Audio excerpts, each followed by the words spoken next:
Good morning, everyone. Welcome back to News in Motion. We just want to say thank you for tuning in with us this morning. Or if you're catching a replay, good afternoon, good evening to you. Today is Wednesday, March 15th, 2023. It is Wednesday workshop. It's also the middle of the week, y'all. So we're almost there. We are almost there. Just keep pushing through. Keep on having those cups of coffee that keep you awake. Let us know where you're tuning in from, whether it's through LinkedIn, Facebook, YouTube. If you're an audio or podcast listener, we just want to say thank you for tuning in with us this morning as you're heading into the workplace, the grocery store, dropping the kiddos off at school, whatever the case may be. Or if you're catching us on a light morning jog this morning, I just want to say thank you for tuning in with us this morning. As you're coming into the room, be sure to like, subscribe, follow, leave a comment, tell a friend about us. With this being said, y'all know what we do. Let's get this news in motion, y'all.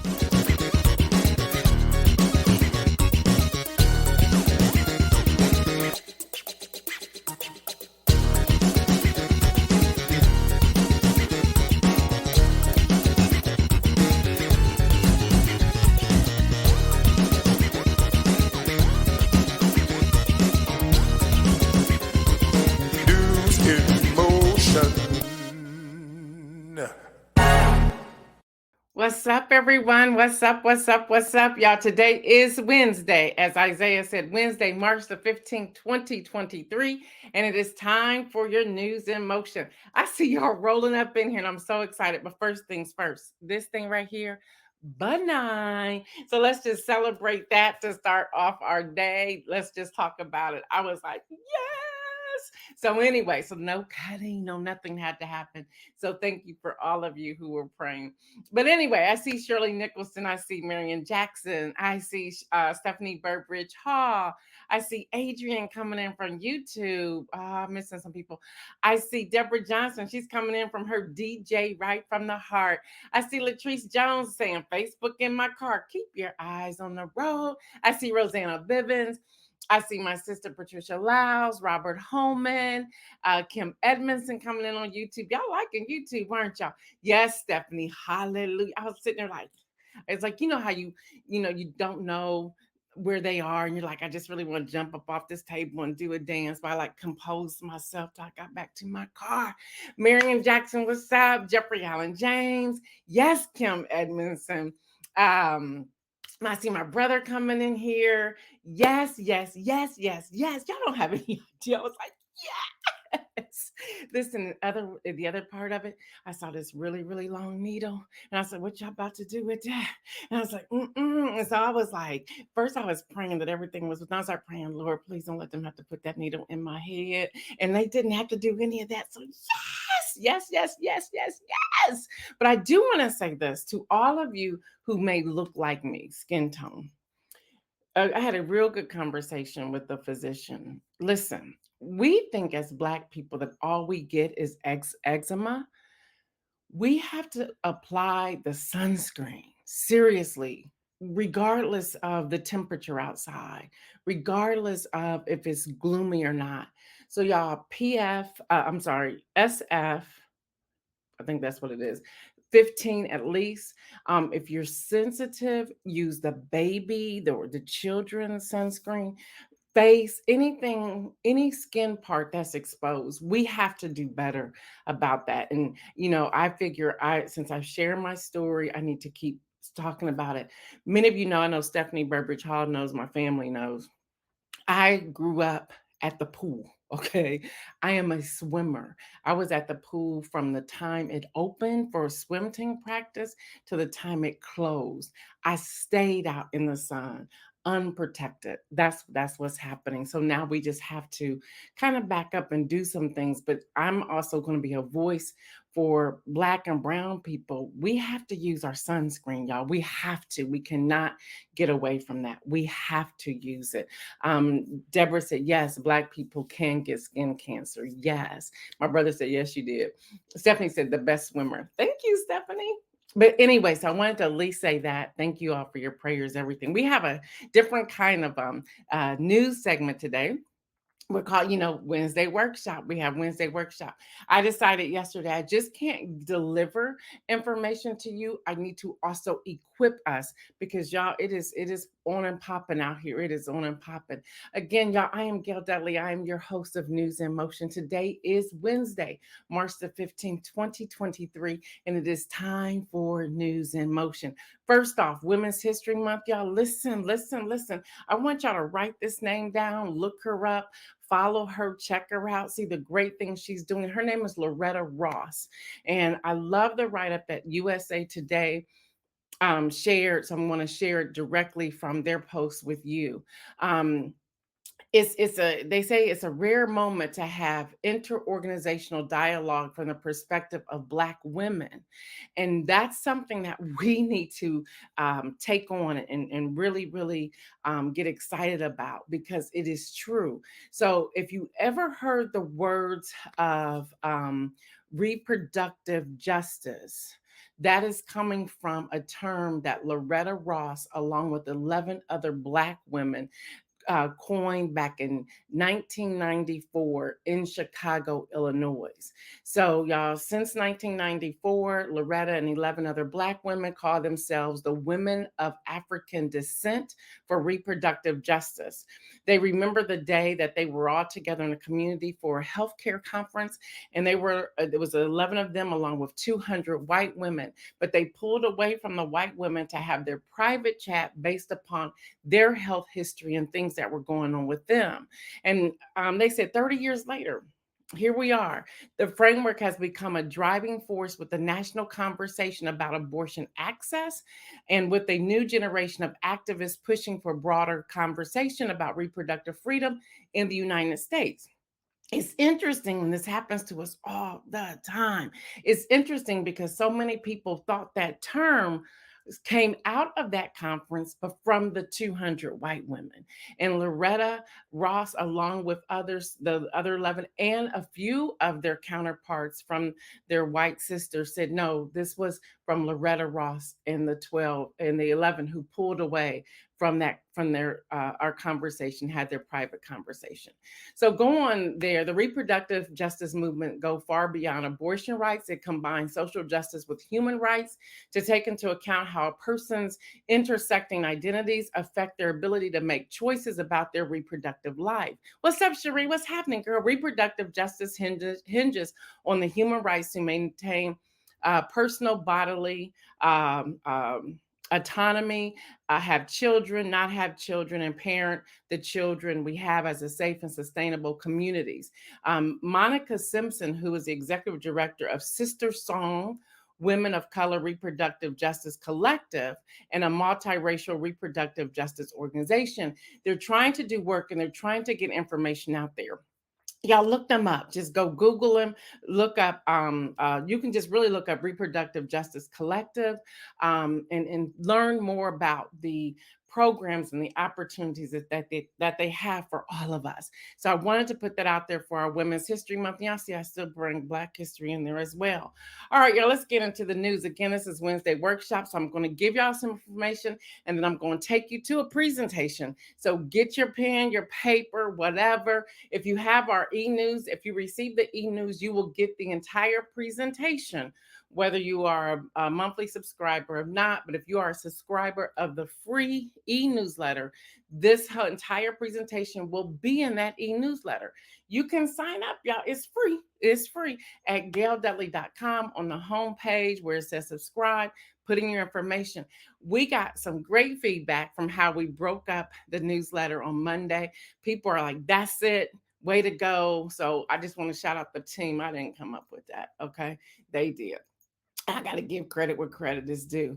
All right, y'all. The GOP blames the Silicon Valley Bank collapse on diversity and wokeness. You can't make this stuff up. You cannot make this stuff up. What's up, Pastor Alex? I kept reading it. I kept looking at the alerts. I was reading all the different articles, and I said, you're going to blame a collapse of a bank on diversity and wokeness.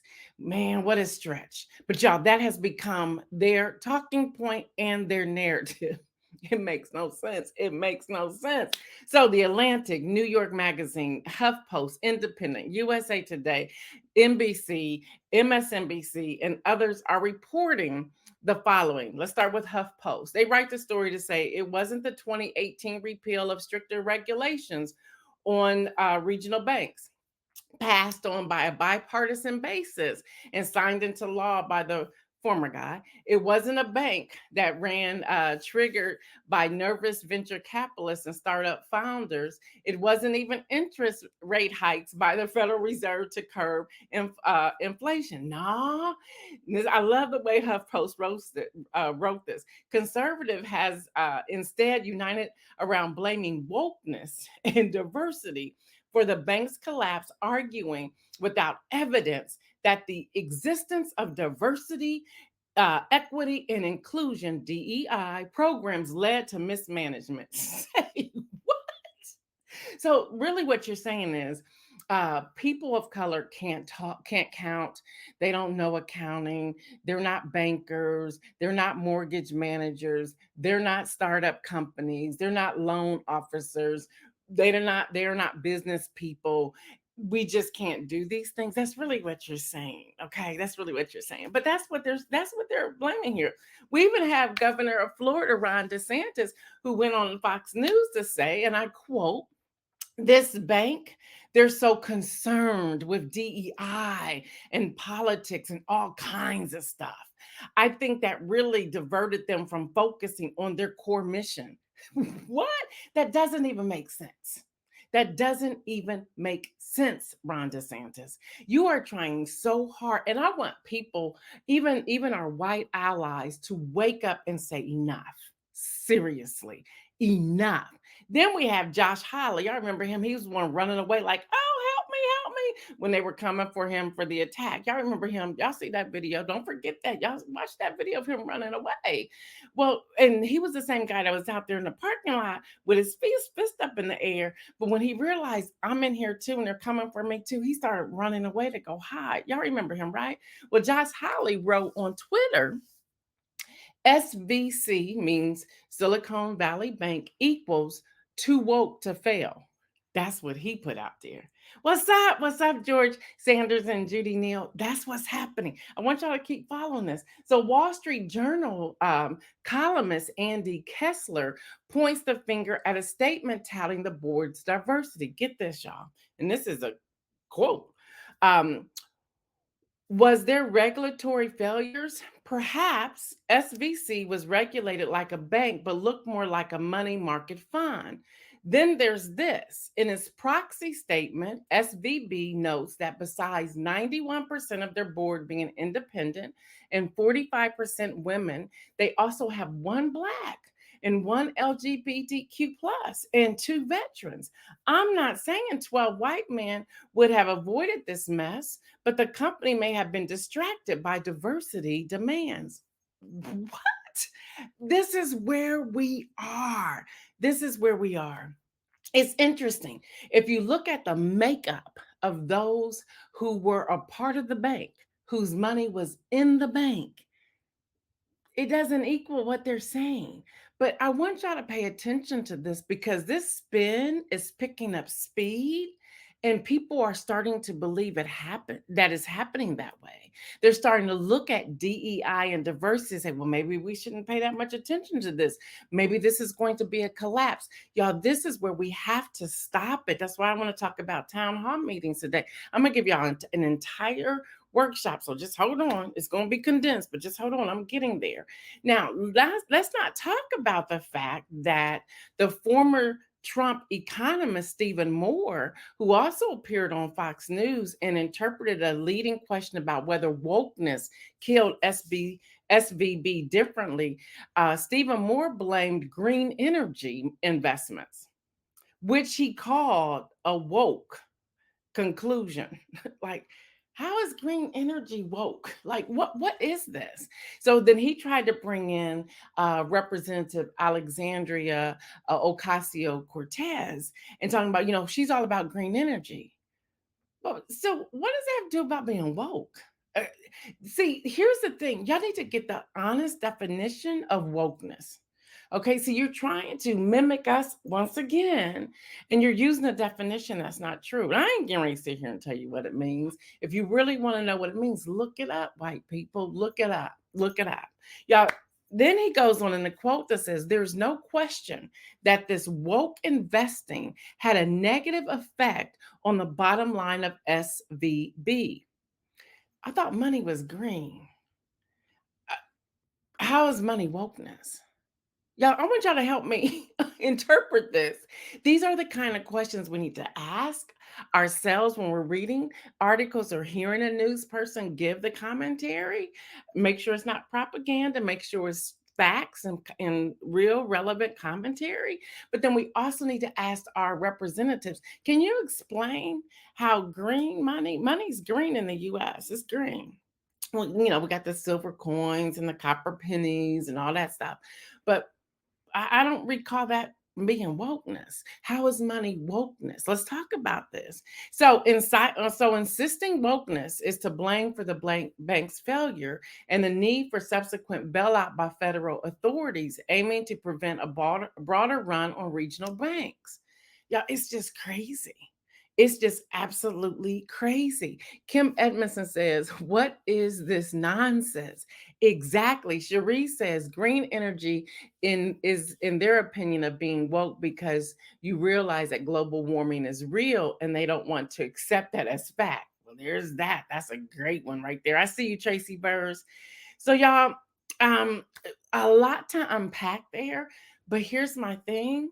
And I think Fred Jones said it on yesterday. Don't become distracted by it. Do not become distracted by it. We just have to work all the more. We have to educate our base. We have to influence people within our sphere of influence. There's work we have to do on our side. So not only that, and I'm building up to the presentation, not only that, we have USA Today who reports that South Carolina GOP lawmakers have considered a death penalty for women who have abortions. They're just saying we're going straight to the death penalty. We find out that you've done this, straight to the death penalty. And then again, we have this precedent that was set in Texas to have bounty on people's heads. So if you're in the family and let's say you're struggling and you've lost your job and you're like, shoot, I can get $10,000 by reporting my sister or my sister-in-law or my cousin or my niece or whomever, a lady across the street, I can get $10,000 for reporting them, and then they can get the death penalty. Yeah, this is where we are. And there's a problem with this. So hold on, because I like what San Francisco talking about. Have y'all heard this? Y'all, San Francisco, and this can work.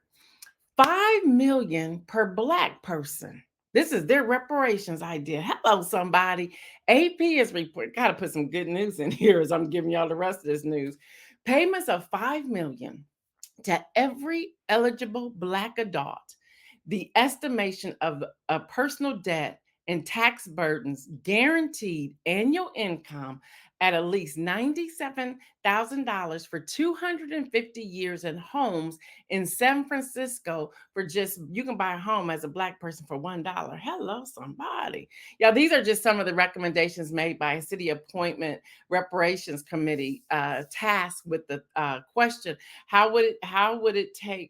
what would it take, excuse me, to atone for the centuries of the U.S. slavery and generations of systemic racism that continues to keep Black Americans on the bottom rungs of health, education, economic prosperity, and overrepresented in prisons and homeless populations? Well, great question. So answered Dr. Anthony said, unpack and listen. The first hearing underway before the city's Board of Supervisors, which happened on yesterday, could offer a glimpse into the board's appetite for advancing reparations.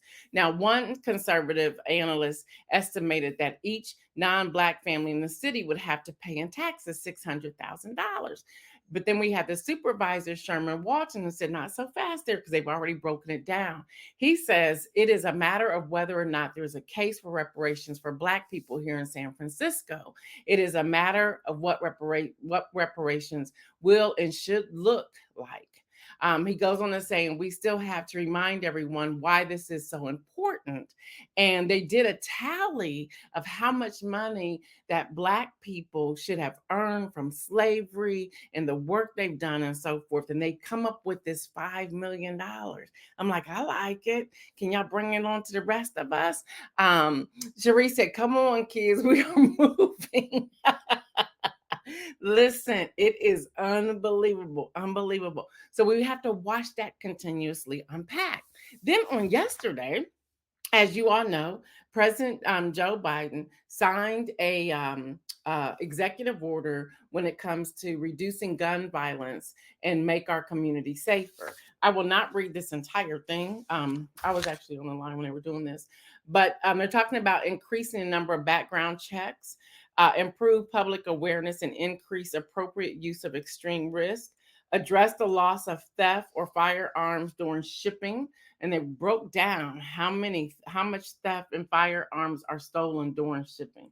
Provide the public and policymakers with more information regarding federal licensed firearms.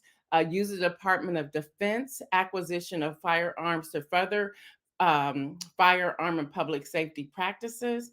Help each shooter by accelerating federal law enforcement reporting of data. Accelerate and intensify implementation of bipartisan safer communities, and the list goes on and on and on. So, why am I giving you all of this today? Why? And why did I put in this reparation piece in the middle? Because we got some work to do. We have work to do. Now, before I get into this, and I have, I think, enough time to get it in here, before I get into all of this, I want to ask you all a question. And the question is this: are you ready to be equipped to attend town hall meetings?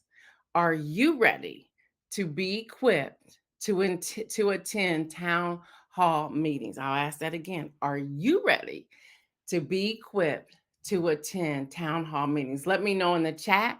Um, y'all are seriously packing up. We can all move to San Francisco, huh? Dr. Antoinette said, I can move someplace warm and not have an egomaniac as my governor. Listen, but now San Francisco's not considered warm right now. So kind of like the weather kind of reversed what I was San Diego, but San Francisco got some of that too. So y'all, let's just unpack some of this. Are y'all ready? Again, if you remember our forecast back at the end of last year, we wanted to make sure we took steps to give you and to equip you everything you need.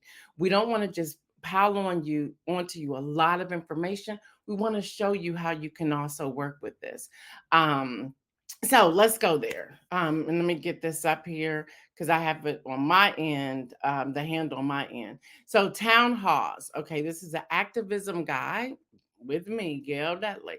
So you'll see up here, what is a town hall meeting? Let's break this down a little bit and ask questions if you have questions as well.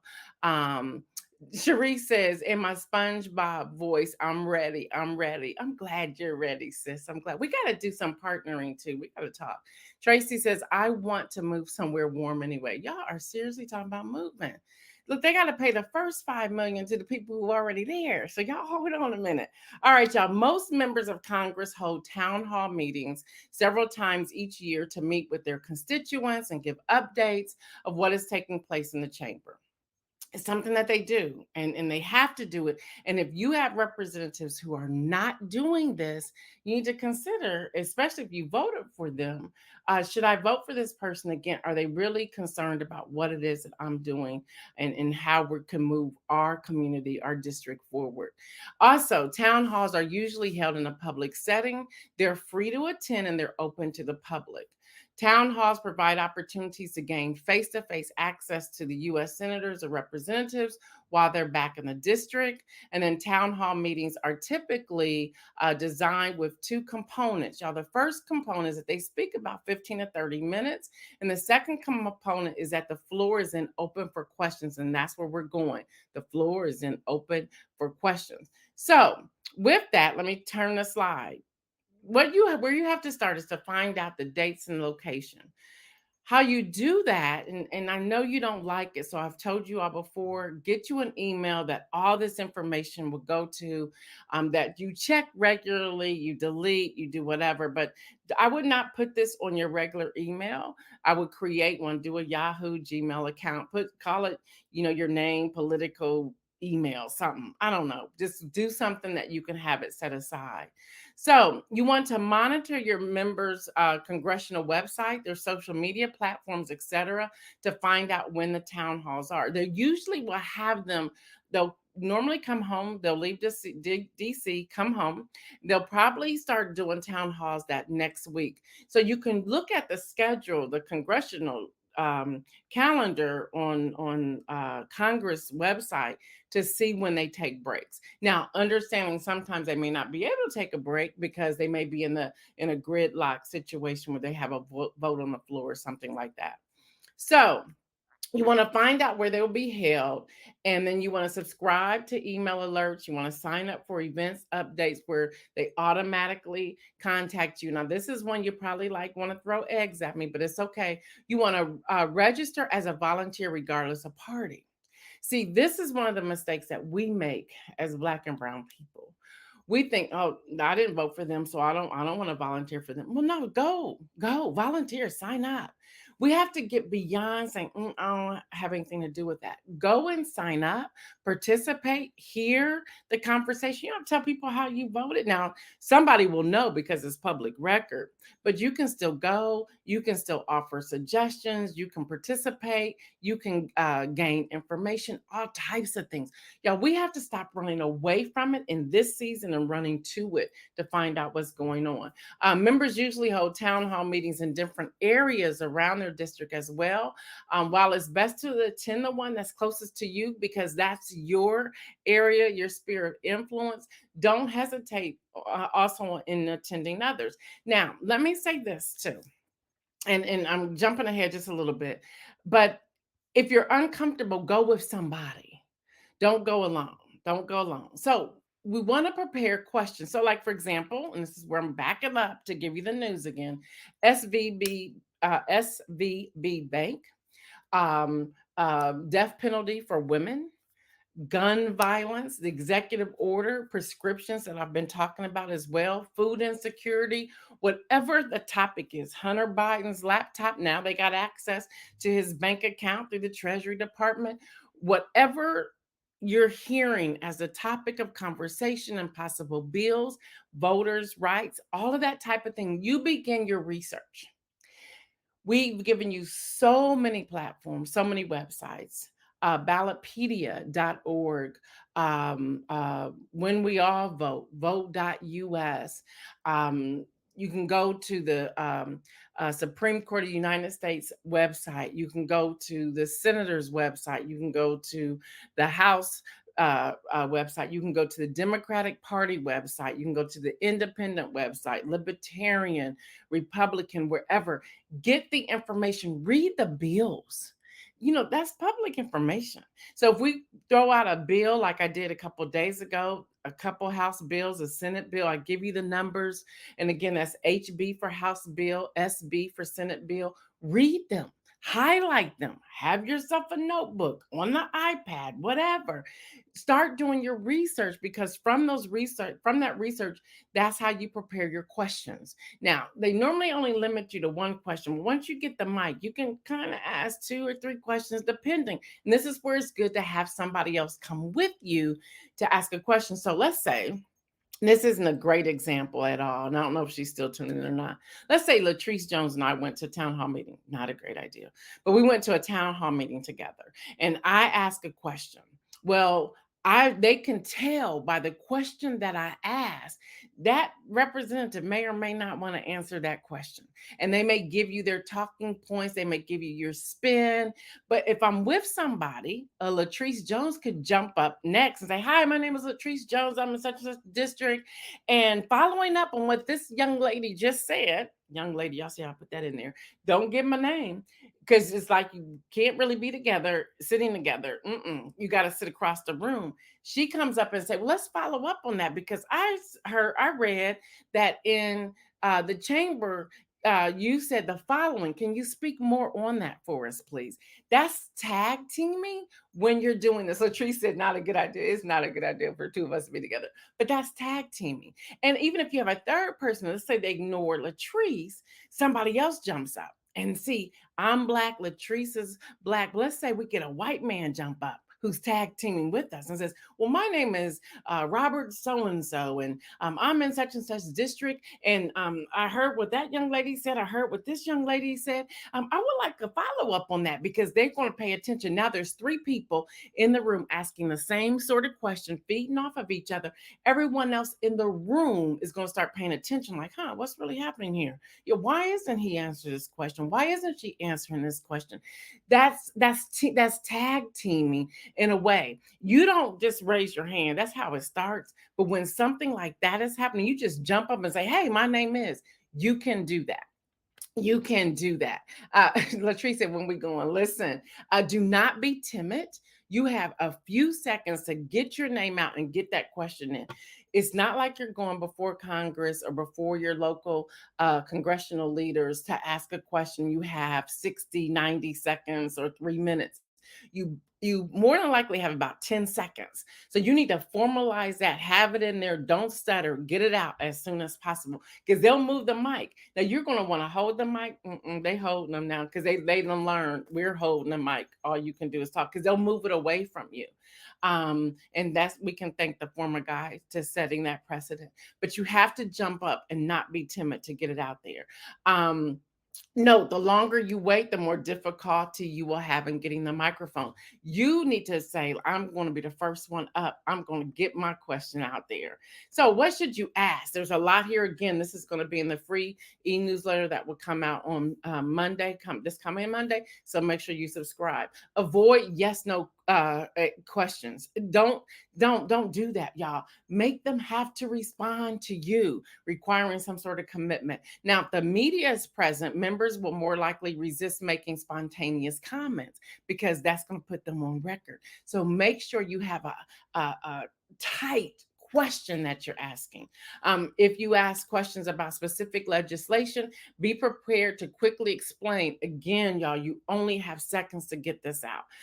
You can have note cards, but you're not reading. You're not reading. You have bullet points, and don't be like, let me get my glasses. You don't have time. When you stand up, when you raise your hand, you jump up. You have to be ready to go. Ask the question based on action. A good way to phrase a question based on action. What will you do legislatively to solve X?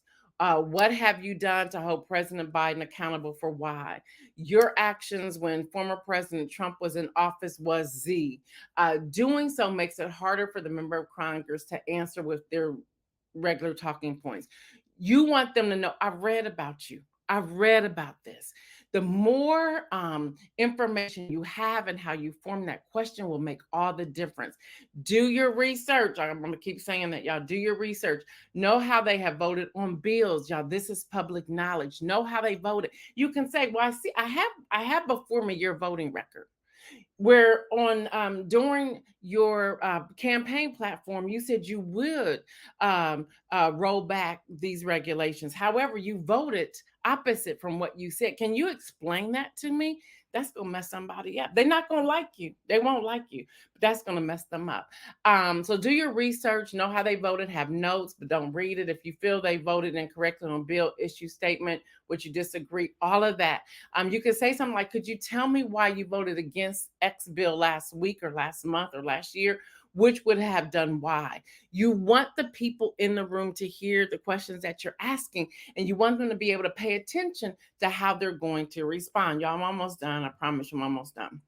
Do not be an antagonist, okay? Do not come in here with an attitude. Don't do that. Be polite, but be knowledgeable. Your question will be best received if it's phrased respectfully and tactfully. Being an antagonist will ensure a more guarded response. You don't want to come off that way. You don't want to come off like, I don't even like you, I didn't vote for you. You don't want to come off that way. You want to come off with, how can we work together? How can we make a difference? I'm a constituent. And then the other thing you don't want to do, and I have it up here too, do not lead with, I voted with you. you or I voted against you. You don't want to do that because, again, you're putting that person in a position like, oh, they didn't vote for me. I don't have to answer this. Or they voted for me, so let me do this. They cannot even respond that way. There's a legal thing there. They cannot, you can't say, well, I voted for you, so I need this. That's illegal. They can't do that. So they won't probably even entertain that. So you have to stay away from that. Um, Mike Nicholson says, I'm asking like Sam L. Stop it, Mike. Stop it. We said you got the award the other day. We said that you just come out, but you're on it. You're on it. Here's the other thing, y'all. Arrive early. Don't wait and come sit in the back somewhere. Go sit in the front row. Seriously, first 3 rows if you can. And then stay after the networks. Let's break this down real quick. Stay after the meeting to network. If you aren't given a chance to ask your question during the meeting, there's additional questions that you can ask. Normally, some of them will hang around to talk with you afterwards. Some of them will be whisked out immediately, especially if they've had some tough questions to answer during the town hall. So they normally stick around and you can possibly get a question. If not, connect with their aide or another staff member. Your member, if they, some of them just come in and come out. They just want to show up and say, I did it. They may speak for 5 minutes and they may leave. But their aides and their staff members normally stay around. So locate them, ask a question, have at that point, have your question on the card with your name, number, email information, and hand it to the aide and say, I would love somebody to answer this question for me. If you could give this to congressperson or senator so and so, I would greatly appreciate it. I look forward to hearing from you. Do you have a business card? Bring business cards or use the business card app. Even if you are a stay-at-home mom, dad in chief, mom in chief at home, just make up a dummy card, pass them out. A lot now we're doing them. I think it's called Hello or something like that on the business card app, where you can just send it that way. That's cool. But make sure there's some information, some contact. Know your district. Know your district. We have to get to that place where we know our district, and then network with other attendees, connect with like-minded people. There may be people come up to you if you ask a question and say, hey, that was interesting. Can you tell me more about that? Make sure you know more about that so you can continue the conversation. Y'all, I wanted to arm you with this information. That's the last slide. I wanted to arm you with this information because we have work to do. We cannot wait. We cannot wait. Bling, I'm sorry, that's it. That's the one, Deborah. Bling is a great business card app. That is the one I'm talking about. I think it's purple when you go to the app. I think that's what the color is, purple. But y'all, this is the information that we need to keep sharing. I'm giving you all of this so that to empower you, because y'all, we have work to do. Come on, they're putting a failure of a bank on DEI. Yeah, that's their spin. So even now, if you're in Josh Holly's area, I would love to be in his area. Go to that town hall meeting, only if you live in his district, and say, how can you connect DEI to a collapsing bank? Can you please explain that? I want to get an understanding of what you mean by wokeness collapse the bank. Y'all, it's the way you formalize these questions is so important. It's the way you formalize these questions. Again, as I shared yesterday, if you're thinking about running for an office and you don't know where to start, I, after many years, decided to come out here and serve as a consultant in that area. I'm doing a 5-week program starting May the 8th. It's on most of my social media, but if you have questions, send me an email. There's an investment. There's a serious investment that comes along with that. But the investment you would pay me to do it is almost half of what other people do. And I'll just give you an insight peek for a 5-week program like that. Some people are charging $7,000-8,000. I'm about half of that. So just FYI, but this is the information you need. Now, if you want one-on-one consulting information when it comes to how do I formalize questions and things like that, yeah, it's like what I'm doing here, Wednesday workshop, this was free. This was free. But if we want to go deeper than that, there is a cost involved with that, y'all. But listen, we have to get empowered and we have to invest in ourselves to be able to serve our communities. If our representatives are not going to do it, we the constituents have to take a role in this. So even now, we need to start dealing with that narrative that the GOP is putting out with the SVB bank. It's not about DEI. It's not about diversity. It's not about wokeness. Because what you're really saying is that we can't flow in those areas. No, absolutely not. It's about the deregulation of the former guy, and that you didn't want to have these tight regulations so that you can pass money through places. That's what this is really about. So let's bring that to the forefront. All right, y'all, for the inspirational message is this: don't be scared. Don't be scared. The word says God did not give us a spirit of fear, but of power, love, and a sound mind. He did not give us a spirit of timidity. Don't be scared. Don't be scared. You have nothing to be afraid of.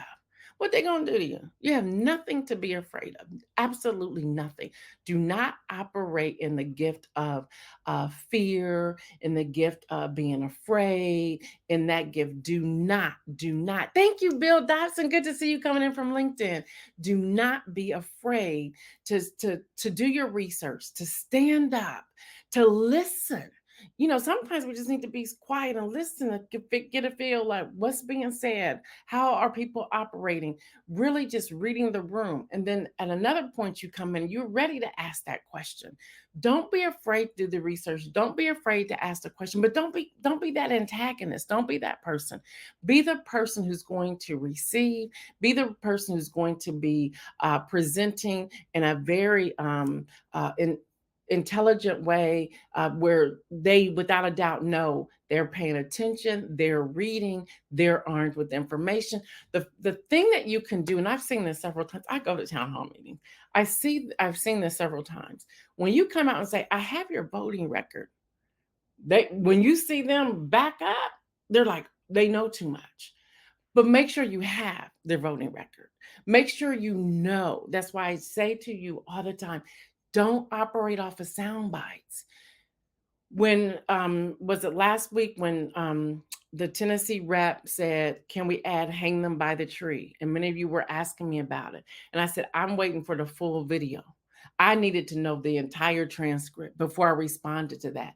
Because if not, I was going off of just a sound bite. Now, yes, that's what he said. And it came with a bill that was dealing with execution. Okay, a firing squad at that. But I didn't know that until I kept digging into it to get all the information again. And I don't know if Devontae's on here or not today, but there's this rule that I have. I don't have to be the first to report it. No, I want to make sure I unpack it, have an idea of what it is, so that I'm not afraid or fearful when I bring you all information. Don't be afraid. Don't, but you have to do your homework to be able to come out and give the information that you need to give. All right, y'all, that's a whole lot. Hopefully you have it. If you do not receive the e-newsletter from Gail Dudley, it's called The Audacious Advocate. If you do not receive that email, it comes out on Monday. It used to come out once on Monday. Now there's a AM edition, a morning edition, and an evening edition. I've broken them up. They come out on Monday. It is free and it's filled with nothing but content. Nothing but content. Yeah, there's some offerings in there, but it's straight content. I gave a whole write up of the executive order of President Biden and prescriptions. Then I broke it down. I called him out. And then I gave you attachments. I gave you articles. I gave you ways you can get prescriptions. All of that was in there. And then the second edition, that evening edition, I talked about where the GOP in Florida is trying to get rid of the Democratic Party. I gave you the bills. I gave you the links. I gave you everything. It's in there. You want to sign up for this. This presentation, if you want it, will be coming out in Monday. It's free. So you just go in there and sign up. If you are part of the March membership, the monthly membership, if you're part of March, I think there's only like 4 or 5 of you that signed up for March. This is all about content building. You can use this content when you're going to town halls. Don't forget, your webinar is Monday at 3 p.m. Eastern Time. If you have not signed up for that, let me know. We'll shoot you the link so that you can sign up for that. You are welcome, Lori Wallace. All right, y'all. That's all I have for today. I am your host, Gail Dudley. You know what I say. Stay well, everyone. And remember, make some bold moves. I'm out.